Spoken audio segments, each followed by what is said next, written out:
Olá pessoal, bem-vindos ao Mistérios do Mundo. Eu sou o Bruno Alves e hoje a gente vai fazer uma análise. Eu peço que vocês não percam esse vídeo, que eu vou ler esse artigo aqui num blog. Deixa eu ver o nome do blog aqui. O blog do Eli Vieira, tá? Ele é biólogo, geneticista. Então vamos lá. A gente vai... O que eu vou falar para vocês é o seguinte. A gente tem duas vertentes, tanto para a criação, para a origem do universo, tanto para o formato da Terra. A gente tem uma vertente, né, que é baseada nas escrituras, né, do Criador do céu e da Terra e tudo mais, da forma que criou, que explica através do Gênesis. Essa escritura, de ponta a ponta, ela prevê uma Terra plana e estacionária.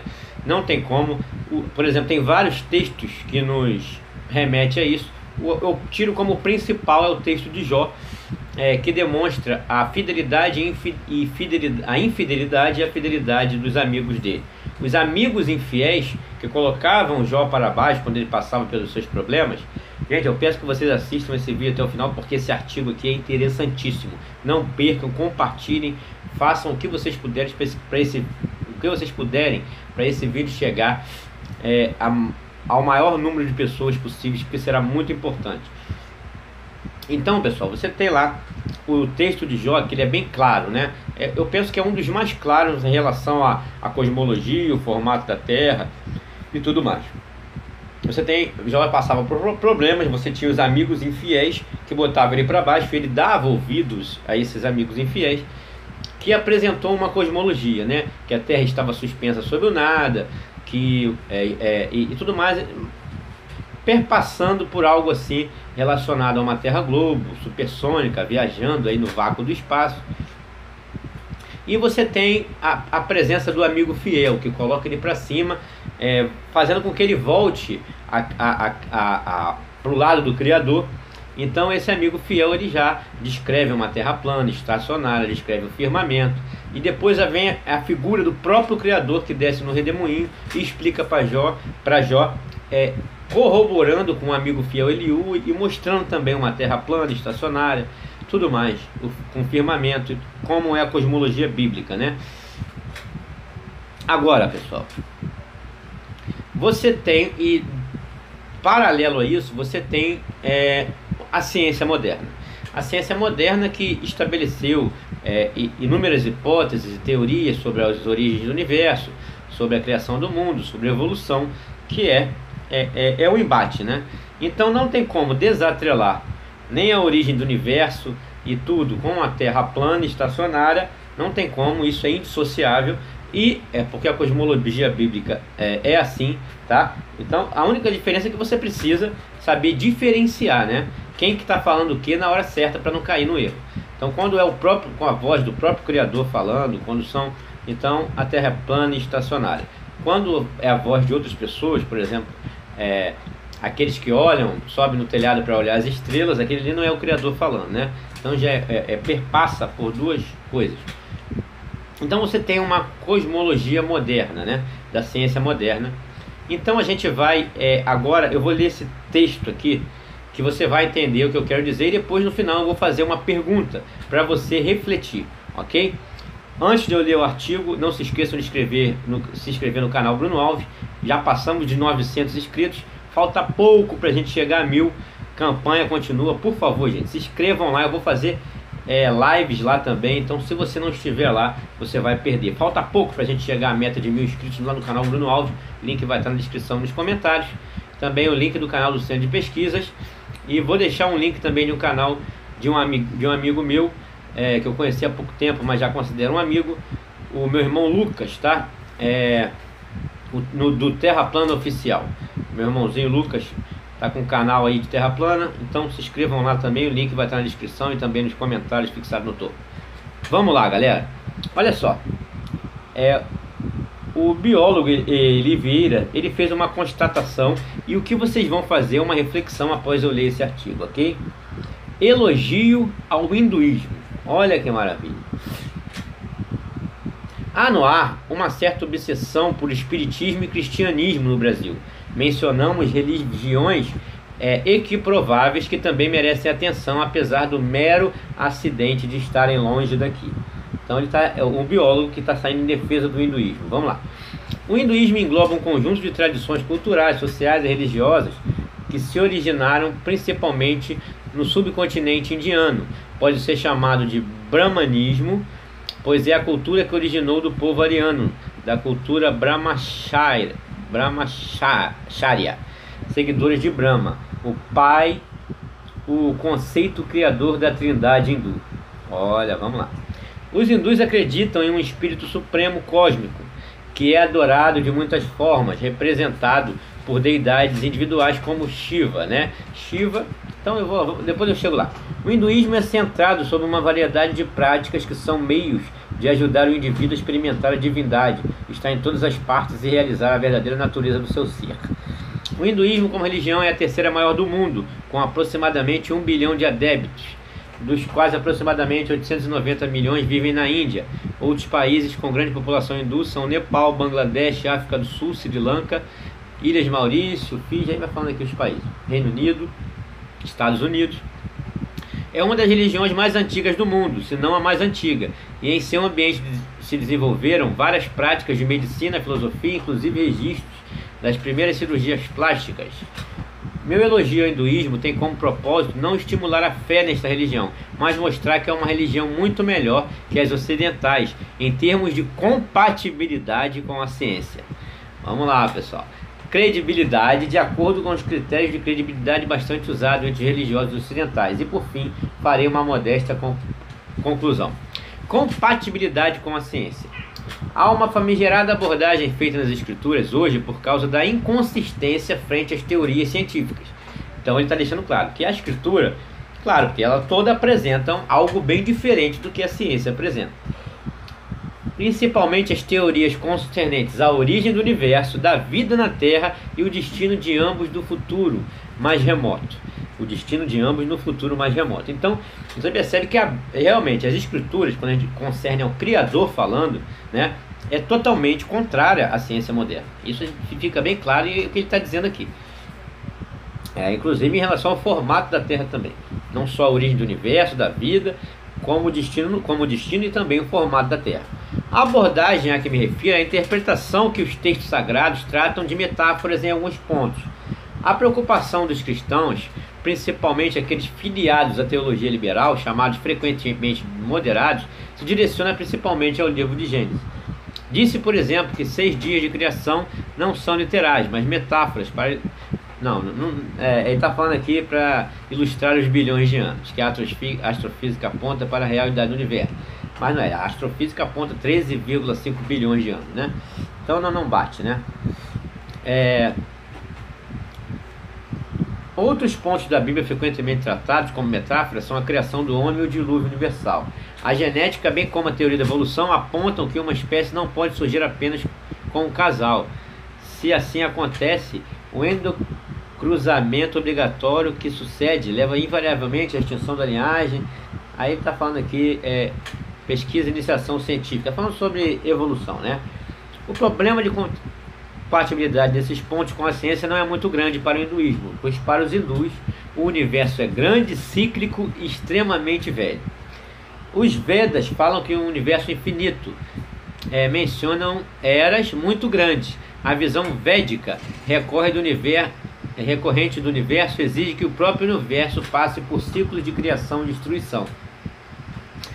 Olha lá, essa visão cíclica se tornou parte da estrutura astronômica desenvolvida por eles, e isso fez com que ciclos muito longos de bilhões de anos fossem considerados. Os Puranas falam que do universo passando por ciclos de criação e destruição de 8,4 bilhões de anos, embora também existam ciclos mais longos. Assim, na cosmologia hindu, o universo tem uma natureza cíclica. A unidade de medida usada é a kalpa, que equivale a uma vida de Brahma, o deus da criação. Um kalpa tem aproximadamente 4,32 bilhões de anos. O final de cada kalpa, realizado pela dança de Shiva, é também o começo da próxima kalpa. O renascimento segue a destruição, né? Shiva é representado tendo na mão direita um tambor que anuncia a criação do universo e na mão esquerda uma chama que destruirá o universo. Muitas vezes Shiva é mostrada dançando num anel de fogo, que se refere ao processo de vida e morte do universo. É justamente isso, né? A teoria do Big Bang, por exemplo, é isso, né? A explosão que cria tudo, a ordem pelo caos, e depois o universo se expande, depois ele vai começar a se comprimir até voltar ao ponto inicial, e assim recomeçaria tudo de novo. É isso aí, é isso aí mesmo. O mais notável na cosmologia hindu, que lhe dá uma característica única, é o fato de que nenhuma outra cosmologia antiga usou períodos de tempos tão longos nas suas descrições cosmológicas. O hinduísmo é superior ao cristianismo na compatibilidade com a ciência. Eles não têm que dar desculpinhas furadas de interpretação de texto, podem dizer apenas que a idade do universo deles tem uma certa margem de erro. Eles não caem no ridículo dizendo que o universo tem 6 ou 10 mil anos apenas, como é possível inferir na Bíblia. Olha, tá vendo aí? A existência do hinduísmo data 4.000 a 6.000 anos, né? Essas coisas muito antes de Jesus Cristo ser... mas já...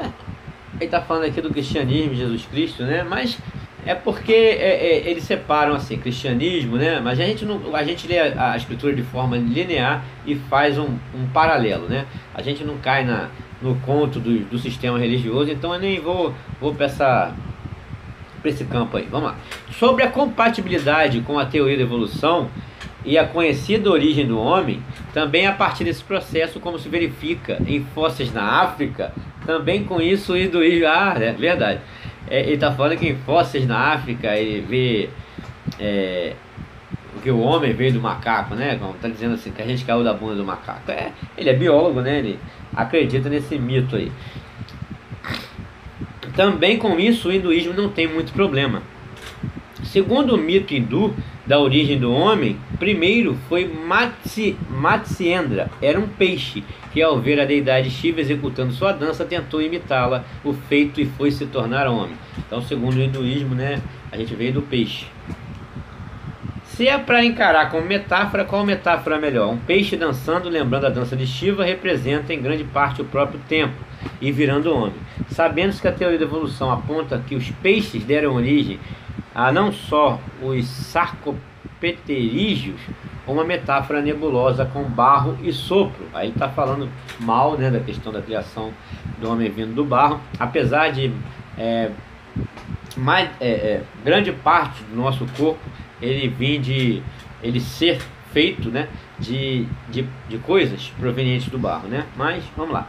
Ganha metáfora mais clara. O hinduísmo não necessita de muitos esclarecimentos. Se trata isso como uma metáfora. O hinduísmo nem mesmo precisa usar de artifício antropocêntrico, como faz o espiritismo a tratar. Aí está falando mal do espiritismo, do cristianismo, das religiões ocidentais, e defendendo a mitologia hindu porque se enquadra com a ciência. Agora a pergunta, eu não vou ler mais porque é muito longo isso aqui. Então ele está dizendo que a religião hindu, ela se enquadra perfeitamente com a ciência, com as teorias científicas modernas, quando o assunto é a origem do universo, a ciclicidade, a teoria do Big Bang, evolução, né? Ele deve falar sobre tudo isso, credibilidade. Aí está falando aqui sobre a credibilidade e tal. Então, deixa eu ver o que ele está falando aqui. Então ele está falando que tudo, né, se enquadra, né? Que tudo na mitologia hindu se enquadra com as teorias científicas.